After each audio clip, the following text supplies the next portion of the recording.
Good morning and welcome to another discussion about communications. And today's discussion, we're going to talk about how conversations can be steeped in quicksand. For example, the current climate, given the verdict of a Minnesota policeman and the months leading up to this trial, are fraught with quicksand.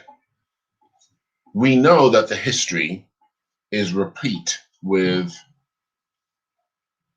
reports, situations that favor one and certainly victimize another.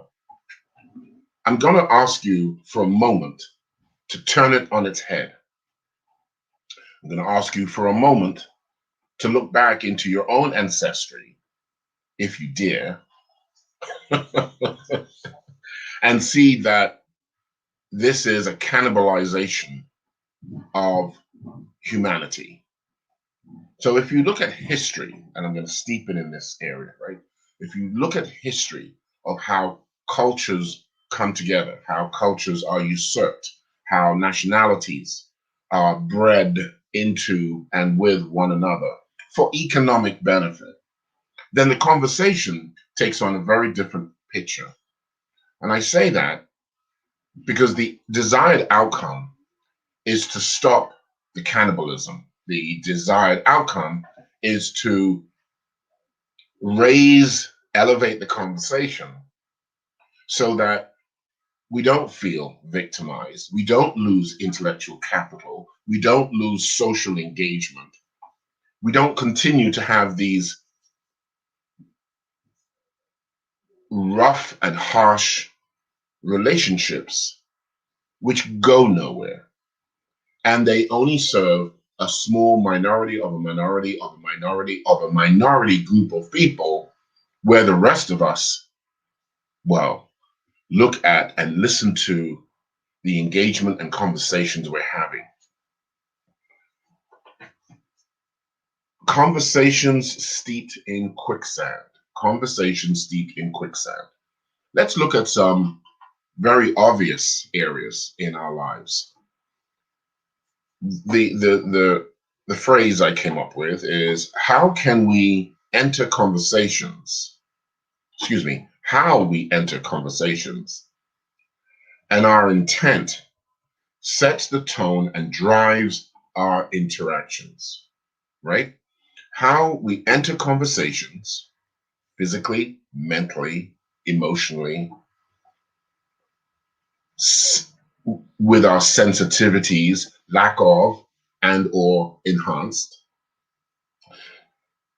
sets the tone and drives our interactions. Outcomes are therefore predictable, and therefore we can be influenced if we walk that same line, if we track in that same manner as we have in the past, and or as our heightened emotions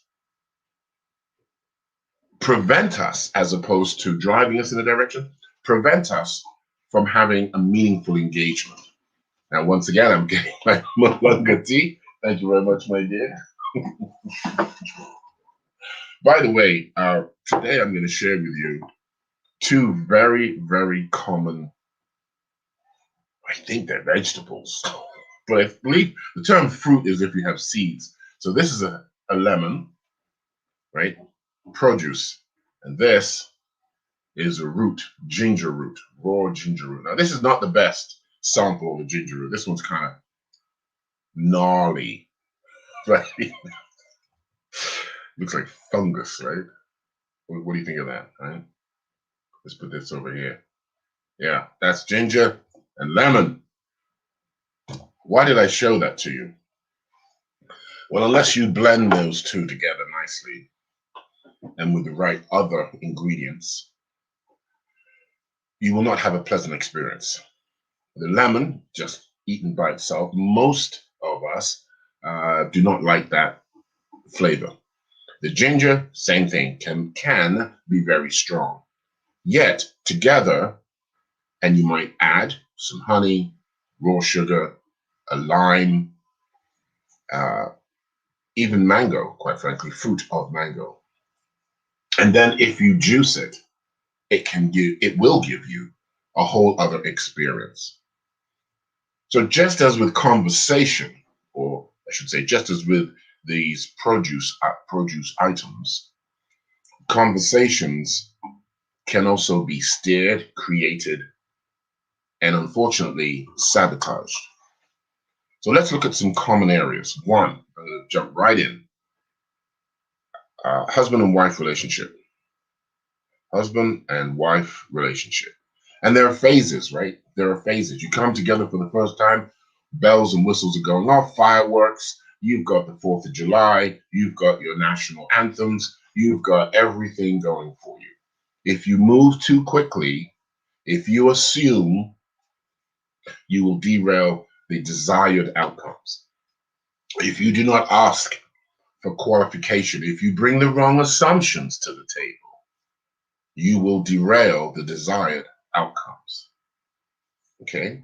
Doesn't matter, male, female, 2 males, 2 females, it does not matter. Right? And I say that on purpose because I think as we move into these more private expressions of companionship and desire for companionship, the latent conversation we have with ourselves is going to drive a favorable or not so favorable outcome. And we have to be aware of that. It's the same thing actually with those who abuse others. If the abuser thinks they can abuse you and you put up a defense, they typically back down. Oh, certainly there will be some physical altercation, absolutely. And I've seen it. The person that is the victim of that behavior has to sustain the counterattack. As I mentioned to you, managing change through effective communications is not soft stuff. It's not soft skills. Soft skills, we can do that day in and day out. It is the behavioral programming that we bring to a conversation, we bring to an engagement, we bring to our interactions. So husbands and wives, we know for a fact that there are phases where we want it to work. Then we start to recognize that a person has a certain trait, a certain behavior, and exhibits certain desires. And if we do not accept that, we remove ourselves. Unfortunately, there are some that stay in the zone and say, I can fix that person, I can change that person, right? That's going to go nowhere. That's going to go nowhere. Now, some of you may not know. I hope most of you don't know. My private life is private. At the same time, to build a rapport with an audience and to give context, there have been situations in my life where I have decided this relationship is not for me. And I'm not just talking about someone who I don't know, but rather and moreover, people who I have been raised with and or worked with, had gone to school with, and even though they may have reached out later, I have decided that is not a healthy relationship. Their needs, I cannot serve. I cannot help them. I do not wish to put myself in that position of responding, and I'll even use the word helping them. Don't want to. No. See, the whole point of conversation is first and foremost, as I said, what my mother used to say constantly, to their own self be true. Then you can move out in life and in conversations and engage with one another with an open heart, with an open mind, with an earnestness that unfortunately most people don't have. So our conversation is steeped in quicksand. There are situations, of course, that you find your partner, still on husbands and wives, actually makes an attempt to improve, to understand, and act accordingly. It is the thought, the desire, the actions process, and then the level of outcome that both people can work with, can live with. And if you're not willing to work towards that end, then there's no conversation, because you're always going to fail. You're always going to anger. You're always going to not deliver that objective, that goal, that desire, that feeling. Husbands and wives, conversations steeped in quicksand. What about siblings? I have learned that this is a little bit more sensitive in terms of, well, you are socialized, conditioned to believe these are people that you should grow up with. You will love and endear and have meaningful, healthy conversations. And we know that's not true. And at a stage in life, many of us decide to leave the coop, right? We fly off, we go on our own. That is a healthy decision. That is a healthy outlook. Because why should you, as one of my phrases here says, don't let someone who gave up on their dreams talk you out of yours. Why should you subject yourself? That's the conversation that's going on. I will subject myself to your desires, and lose what I'm looking for, lose and give up what I desire. Sounds like the corporate world. We go into the corporate world and we give everything we can because we believe there is reciprocation there. Not always true. So we have to test the waters, and we have to constantly come back and validate that that is what I'm getting. That's what I'm receiving. Once again, managing change through effective communications is not just about Mary Poppins, Peter Pan type conversations. It is, in many cases, the hardcore questions and desires and perspectives and actions we have to take in order to grow, in order to want to stay engaged with other people. We move that other relationship aside and we continue in a fresh perspective. How many of you, I wish we had a little survey tool here. We'll try and get a survey tool and we can ask a quick question and people can pop in their answers. How many of you have gone into relationships, into careers, and you believed, you thought you did your due diligence, that you were going to, you found the right environment, you found the right partner, you found the right environment, the company, you thought the right people, you've done your searches, you've looked up their profile, you've seen what they've done, what they've delivered, or at least this is what they say. And after a very short period of time, 2 or 3 months, the relationship goes south. How do you deal with that? Well, we know we look to solution focused brief questions because they're future driven, they're future focused. At the same time, we have to still be aware that the situation has gone south, has soured. So siblings are very unique in the sense that our social conditioning, our cultural exposure, or should I say our cultural conditioning and social exposure, I think that's probably more correct, sets the stage that we believe we should be experiencing. And that is sometimes upsetting because there are latent conversations in our heads that never come to the surface. Because once again, and that's why I always refer back to solution focused brief questions, because the right questions have not been asked. It's almost like discovery, right? And favorable discovery, not just focusing on the past, and then saying, okay, that's it. Great, wonderful. Where do I go from now? Where do I go now?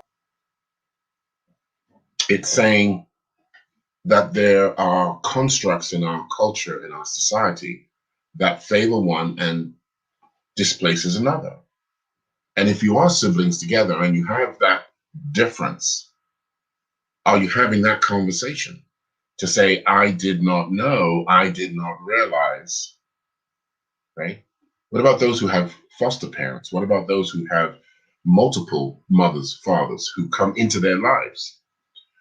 What about those who go into the corporate world with that perspective, that handicap in many cases? It's a mental handicap. And you think that other people see that in you or will see that in you. So you're repeating, right, the wrong mantra, right? There are situations where parents will say to siblings, you should be more like the other sibling. That conversation is detrimental to a healthy relationship. It is also detrimental to a growth mindset to enable that person to take what they are good at, what their interests are. We say, what are you naturally drawn to? That is what you should cultivate. That is the community, the society that you should seek out. And I'll give you some examples. A quick story. Met a gentleman a while ago, and he seems to be very much an introvert. Well, my studies and research on personalities has shown that we can label one another all day long. And unfortunately, society then says a group of people are more favored than others. Yet, it takes all personalities to make a community. It takes all personalities to make a board on a corporation that looks at all areas of benefit, risk, opportunity, threats, strengths, right? It takes all personalities because you're looking at it from your perspective. And if you can bring that to the table and expose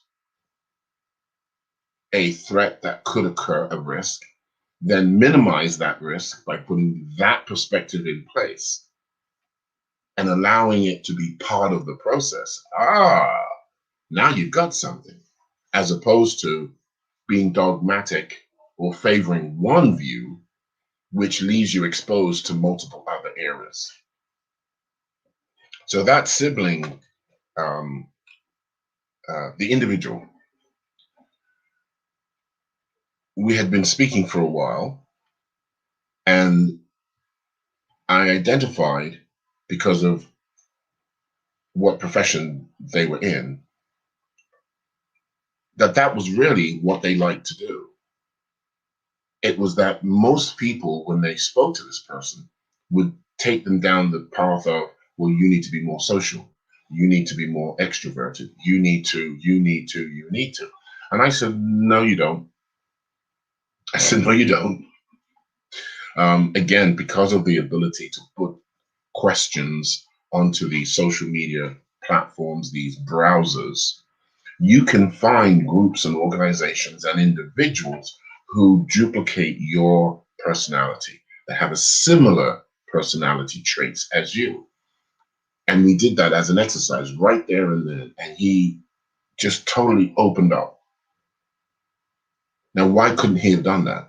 Because the conversations he had with others took him down the wrong path.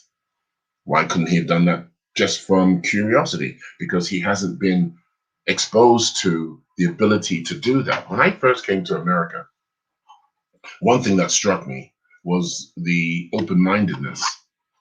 Dare I say liberal at this time, because that's a totally different meaning right now. Americans were and are still very free with their thinking. Whereas coming from England, we were very parochial. We were taught to be that way. We were instructed.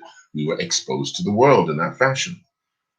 So I realized and certainly in the work that I'm doing now, that if you are given blinders, right? Remember, I showed you those welding glasses the other day. They're up there. You see them up there, right? Whoops, right there. That's where they are. They're right there. They're watching me. I am not a number. I am a free man. Remember the prisoner, Patrick McGowan. 61 episodes. That's another conversation. Off on a tangent. He was not permitted nor instructed to use his curiosity. And so he thought he had to then double back and go a different route. And then that just shuts down. People, we just shut down. We take ourselves out of our own lives, not out of society, because that's not where we want to go. We take ourselves out of our own lives because we're not around the right people that expose us, that encourage us, that give us support. Number 3, and you know what? They're not in any order. Please don't think that this is an order thing. Conversations steeped in quicksand.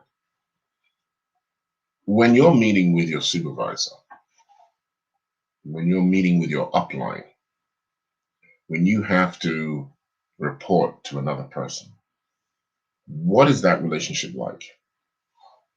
Have you had a conversation that puts you on par with the topic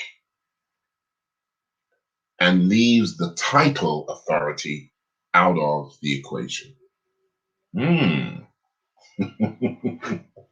Puts you on par with the topic being discussed, and yet removes the fact that that individual might have title, power, authority over you, or does. They do, because they're your supervisor.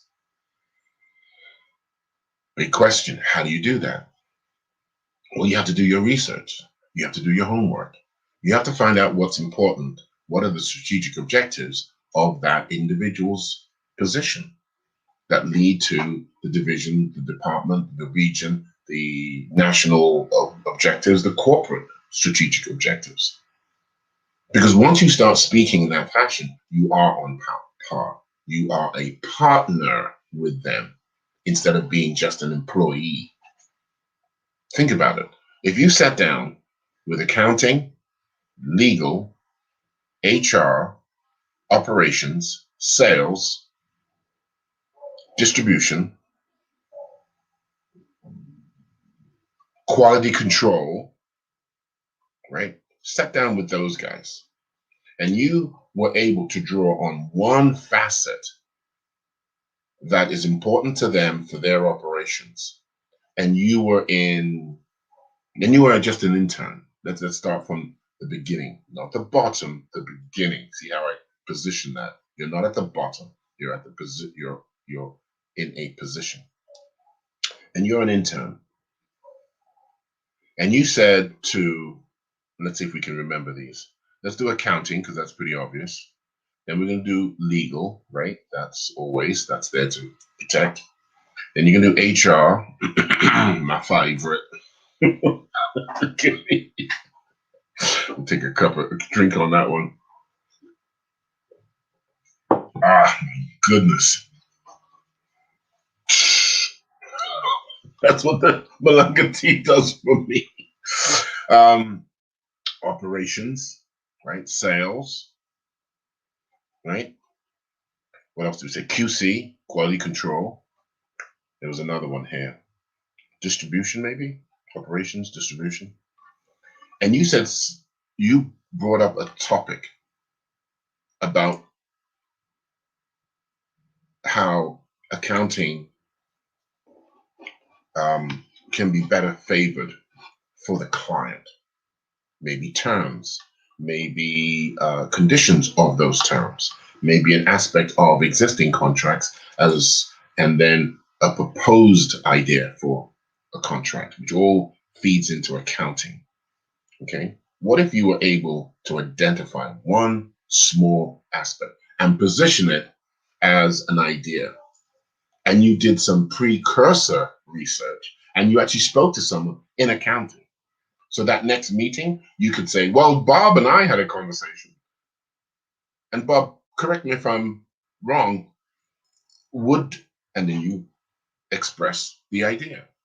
You've got an ally, you've got already an assumption that has been tested, and now, as we say, we will move forward with validating through the group, the other members of the company, of those other departments. And you did that for each of these others: legal, HR, operations, sales, QC, and distribution, and any others, that you can think of. How would you be seen by the leaders of the company? You're a business partner. You're astute. You are aware of the impact. What if, with that barge that wasn't a barge, it was a tank, not tanker, because that's fuel.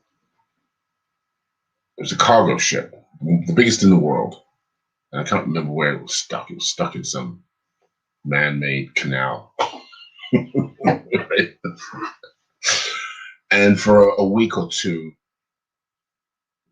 everybody, futures, trading, shipping was brought to a dead standstill. That is the type of incredible opportunity that we can engage with one another and look for opportunities to offset the anticipated expense of such an event. Could you go to your vendors or offer to your vendors a 50-50 split in the extra cost that's going to be realized? Could you offer them better terms for payment for the next 30 days, 60 days, a quarter, so that they can take the sting of the loss of revenue and or the increase in demand that's about to be realized? Could you go to another vendor to provide more product at a slightly discounted rate? Because let's say you never use them, or you have not used them. You may have used them in the past, but you haven't used them recently, so that you can make up for the increase in demand. So it's understanding your role and then reflecting that into those other parts of operations, those other areas of the business. That is effective communications. That is taking the conversation out of quicksand. Okay, so that's business, right? That's the business side of it. We talked about husbands and wives. What about family? Going back to the personal, family conversations in quicksand. You know the expression, oh, you don't, oh, this is just you being. We've heard that before, right? What if you, again, reverse the conversation?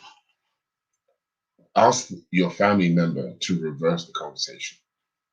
And at first, it's going to feel awkward. At first, it's going to feel mechanical. Being earnest requires walking through those trials and trepidations of validating what you say your intent is. And then your actions prove it. And as you continue to repeat that, going down that gully, if you will, because you are going to get fired on, you are going to get questioned, you will be doubted. The relationship either is, this is the way you are, and your family are going to move away from you because they themselves don't feel comfortable. They don't wish to be comfortable. They don't wish to see you in another light. Or, and favorably, desirably so, you'll start having a conversation with different inputs from them about the situation. So the example might be going on a vacation. Let's take some of the simpler ones. Going shopping, right? Buying an item for the house. And in many cases, everyone is going in a different direction, wants a different item, wants to go to a different place, wants their solution over others. So you have to preface the intent. What is our desired outcome? Can we come to an understanding of that? Okay. And then let's say we write it down and we mix those up. Now, granted, it's a small family. We know how each other writes. Right? We're not going to hide that. So maybe we don't want to try that approach directly, but we can write down what our desire is, and most importantly, say why it's important. You see, the exercise brings to the surface our latent desires. The exercise brings to the surface our intent. The exercise brings to the surface what we're probably not willing to verbalize eye to eye, eyeball to eyeball.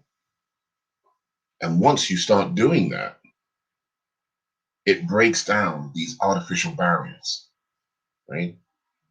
Because we bring them to the table. We again, culture, our socialization and culture, our social behaviors, they are formed and they are somewhat rigid. And unfortunately, that rigidity prevents us from enjoying a more fluid, a more agile, a more flexible, a more desirable outcome, right? So we have to look at why we're behaving in a fashion. And family is always a challenge because they see, there's a great book, I Can See You Naked. It's actually about speakers.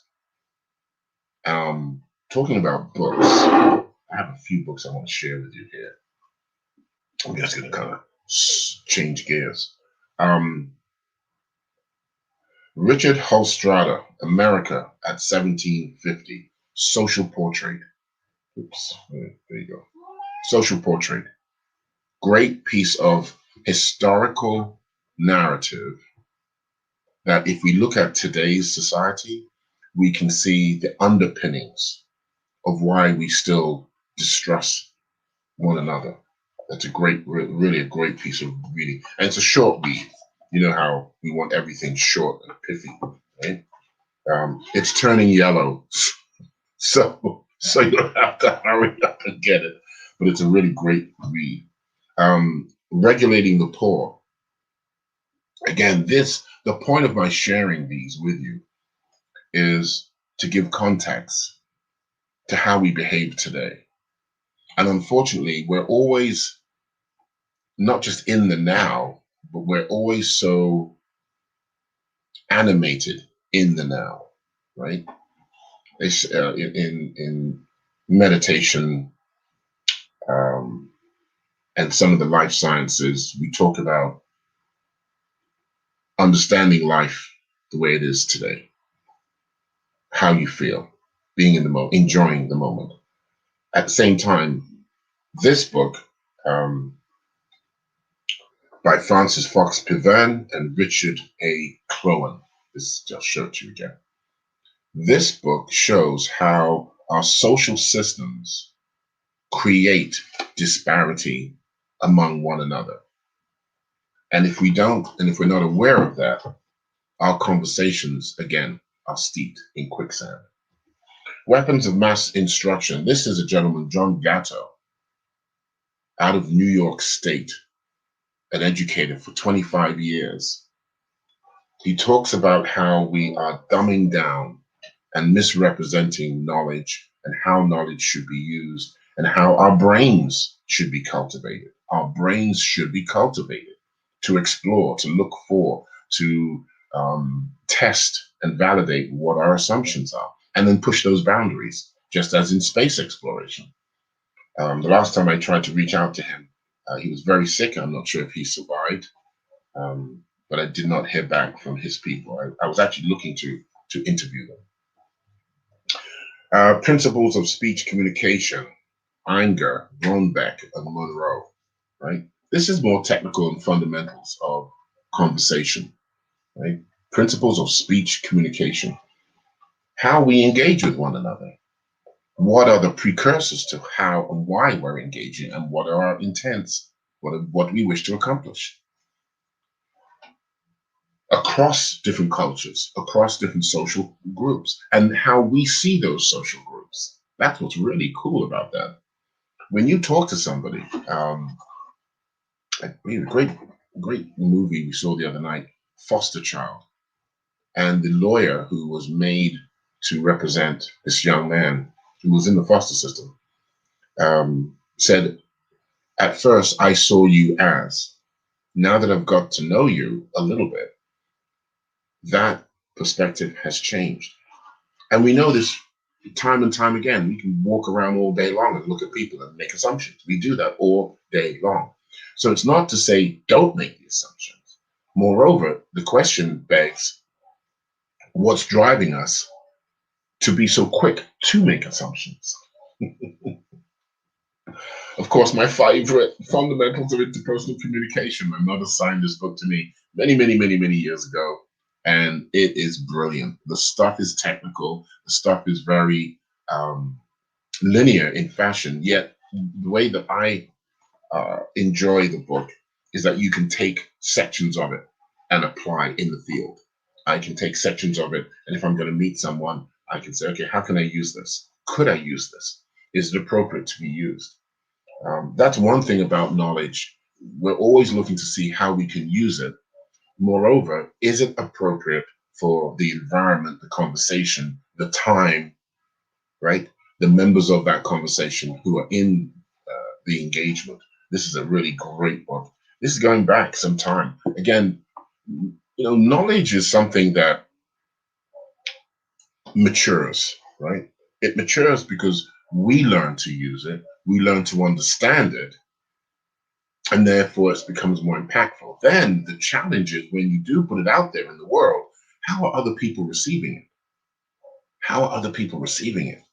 So there's the engagement, right? If I believe what I'm doing is right, yet the feedback is all wrong and controversial and antagonistic, then I should be intelligent enough, mature enough, disciplined enough to begin to change and adjust and alter that the manner in which I communicate. An introduction to perception. This is the big tamale. This one is really good stuff. Perception, right? Erwin Rock. How many times have you said about, especially celebrities, I didn't know they could play 5 instruments. I didn't know they wrote composition. I didn't know they wrote music, right? People in your office. Wow. They're on that committee for social engagement, for helping kids learn how to use cameras. I didn't know they knew so much about computers. That the way that we question is very telling. It is of discovery. We should be on the road of discovery because, as I've mentioned in previous chats, we never know a person completely because we've never experienced them in every situation. And we know we're very good at putting up a veil, right? We're excellent creatures at putting up a veil. So I just wanted to share a few of these books. And it's what's also interesting in is, as I mentioned previously with those HP engineers, the new content certainly does educate us and allow us to use more and more of our minds, of our brains, of our capabilities, of our desire to engage. This material has set some of the baselines, right? It sets some of the ability to understand how we communicate, right? When we talk about conversations steeped in quicksand, it means that there are assumptions, which in many cases are wrong, that set us off on the wrong path, set the conversation to be doomed, to be both handicapped and the desired outcomes, a pleasurable outcome, a favorable outcome, mutually collaborative engagement will not work, right? It will not work because we haven't taken the time to go back and look and rebuild or build and rebuild the rapport that's needed, right? There are some great exercises in engagement, which I do not have with me right now, but I will share with you one that I have done fairly consistently. And no matter what the age group, um, exposes traits about ourselves. And a very simple example, you take a group of people and you look at their ages. You go from the youngest to the eldest. I'm usually the eldest in the room. And then I ask the eldest person to match up with the youngest. And then everybody else in between does the same thing. And then I ask them, what are your first impressions of one another? And they write it down. I need them to write it down because just verbalizing it is not necessarily complete. And some people are actually quite embarrassed to do that, right? They're not comfortable verbalizing in public, especially with other people they don't know. And more importantly, especially around people that they work with.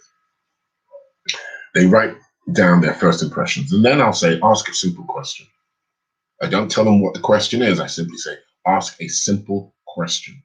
Then I'll say, ask a difficult question. Okay.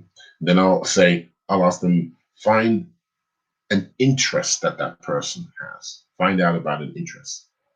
The exercise exposes more of our personal ability and inability to connect.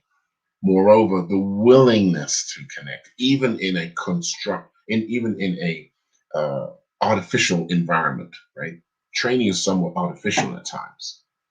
And when you make people do it, as opposed to their willingness to do it, and that starts a whole other conversation. And it takes about 15 minutes. I've found people who actually hear what other people are saying, and their relationships begin from there. Professional and personal relationships begin from there. Interests begin from there. And that's what it's all about. We're looking for common areas of interest. We're looking for people that might be able to share a different perspective. Maybe you need some assistance in an area, and being exposed to that open general conversation, you find solutions, you find answers, and that's really what the deal is. Let's see, we've got some other information here. By the way, just to let you know, we should have our first guest interview for next week. Today is what, Tuesday? Seems like Thursday already. It feels like Thursday. I have some more Malanga tea here. So our conversation today is all about conversations steeped in quicksand.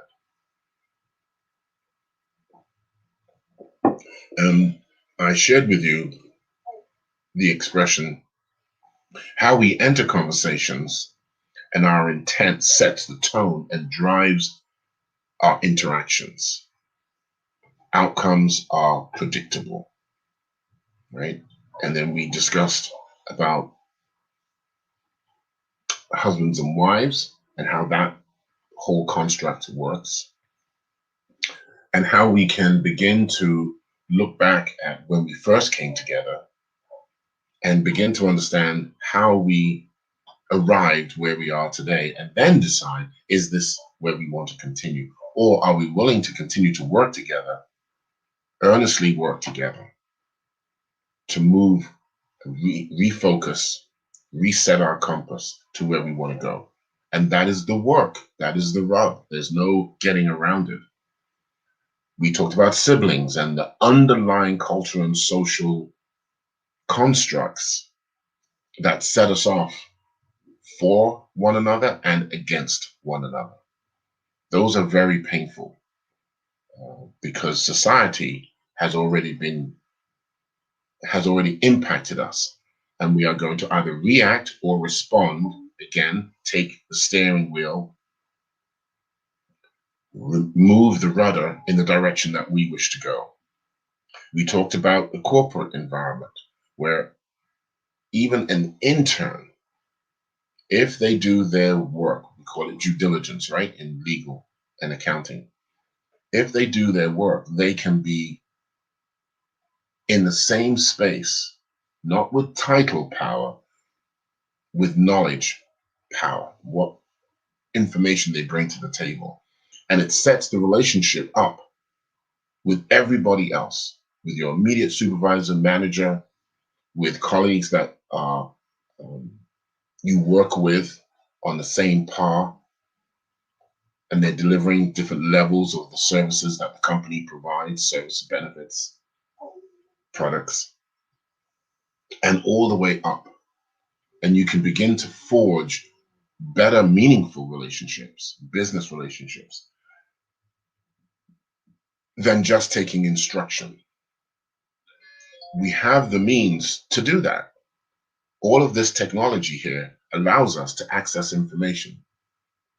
And then the skill, the competency, the capability that we develop is then presenting it. And that is incredibly valuable. Somehow, and I believe, and I've worked with two interns from different universities. Somehow we lose the value, the meaning of how an intern can research, because we're so, I guess, myopic. This is what I do. This is what my responsibilities are. Instead of saying, how do my areas of responsibility, how do my areas of service impact the delivery of this product, this service, or help this benefit to be achieved? Very different questioning. Very different questioning. It's not a job. It's developing my skills. It's developing my mind. It's creating networks and relationships with people out there and showing them that maybe we haven't thought of this other approach. Maybe we need to include this other approach in 20, 30, 40% of our time, of the time of what we do, and back it up with a position, back it up with evidence. We mentioned family in terms of the dynamics of family coming together. So we're talking the parents, the children, and in some cases, grandparents.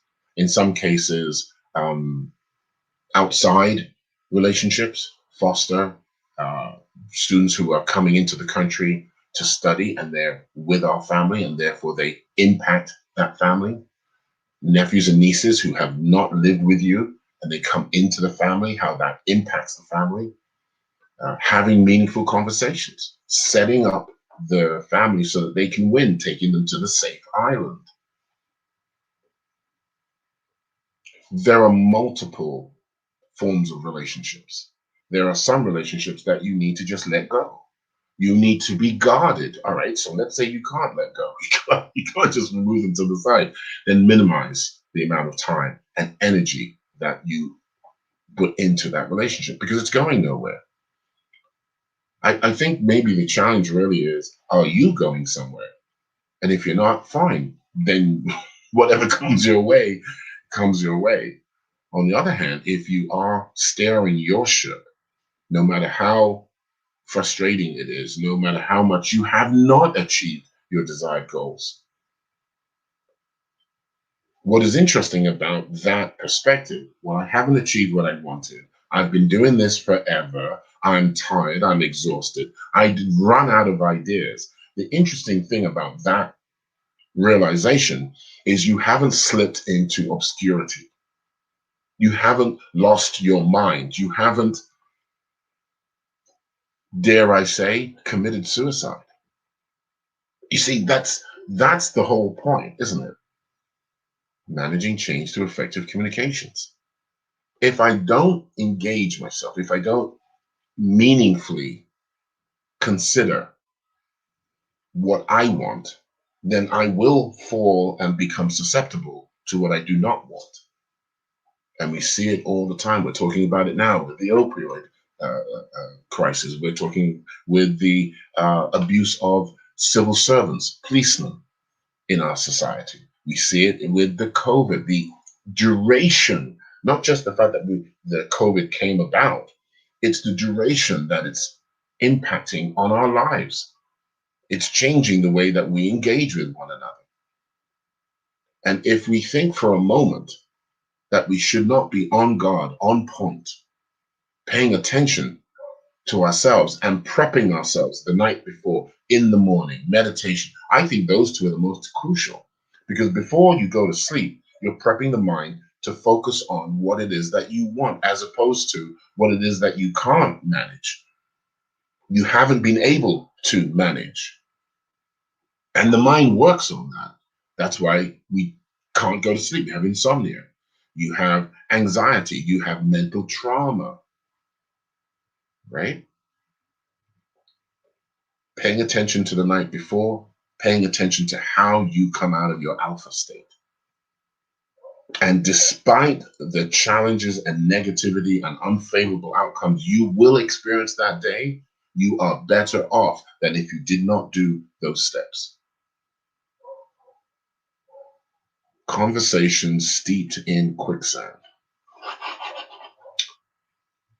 I am going to close out a little early today. I have some other appointments I must attend to, and they require that I do some homework, that I prepare. I think conversations are about being prepared.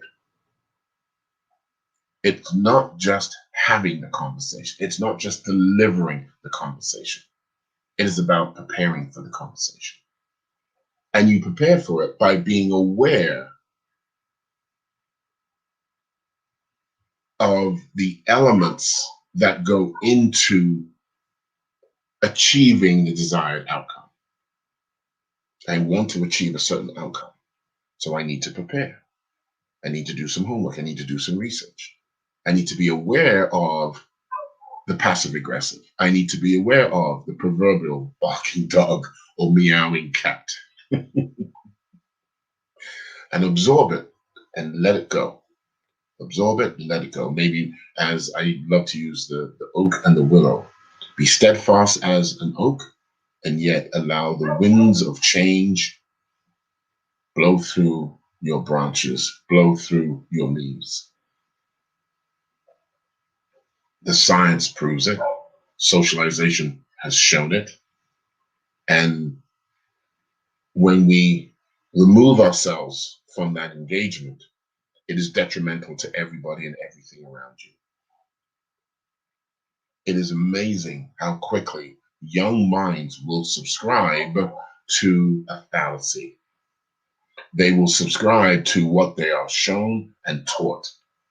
And therefore, it's up to us to teach them supportive, encouraging, uplifting, dare I say, spiritual instruction, because we pass it on to one another. We pass it on to strangers when we look at them, our body language, our eye contact, lack of eye contact, our frowns, our smiles, our cheers. Conversations steeped in quicksand, if we allow that to happen. Tuesday, I understand there's going to be a storm going to come in around about 2 o'clock. I hope to be in a safe abode before then. Somehow, somewhere, I will try to get off to a safe place. I hope you do too. And I hope you do that in your mind. I hope you do that for your conversation. I hope that you would reach out and engage meaningfully, earnestly, and despite the uncomfortableness, the trepidations of that physical and mental exercise, you will begin to see that we're all just truly just trying to get along. There is a loud megaphone media that constantly drives negativity. One question: are you telling me that African Americans are the only ones that get shot for wielding a knife, supposedly having a gun, having a cell phone, turning their back, running because they fear for their lives? History is replete with that conversation. And when you have been dogged, cannibalized, enslaved, berated to a point that you are chattel, how do you think that next generation is going to respond? Have you forgotten your ancestors were bred out, were forced to conform to another's culture, to another's economic benefit? We need to remember we're all forged from the same metal. And once we start to elevate these conversations, you'll find that the noisemakers, the antagonists, the individuals that wish to separate us from one another will have to be quiet. We'll have to remove that beat of hate. Conversations steeped in quicksand. I trust you'll have a good day. I will definitely have a good day. I mandate that I have a good day. Take care.